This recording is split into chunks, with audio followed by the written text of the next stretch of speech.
একজন স্ত্রীর নিজের বাড়ি ছেড়ে যাওয়াতে জয়ধ্বনি দেওয়ার ভাবনা কেবল আমাদের পুরুষদের হতে পারে।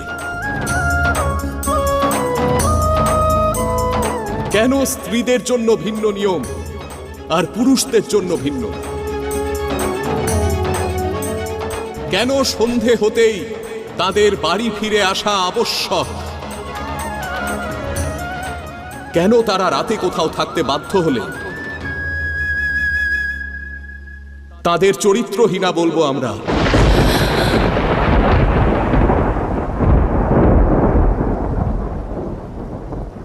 এখন তো মনে হয় যেই প্রকৃতি স্বয়ং নারী হয়ে নারীদের শত্রু, আর সেই জন্যেই সূর্যদেব একজন স্ত্রীর চরিত্রের সাক্ষী। সূর্যাস্ত পর্যন্তই থাকেন, কিন্তু এই সূর্যবংশীয় রামের নিজের স্ত্রীর পবিত্রতা সম্পর্কে জানতে কোনো সাক্ষীর দরকার নেই। আমার দৃষ্টিতে সীতা সর্বদা পবিত্র ছিল, পবিত্র আছে, আর সর্বদা পবিত্র থাকবে।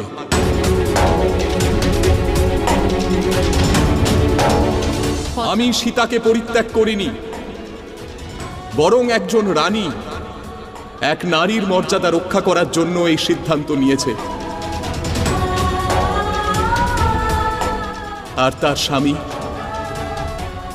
আমি তার এই সঠিক সিদ্ধান্তে তাকে সমর্থন করেছি।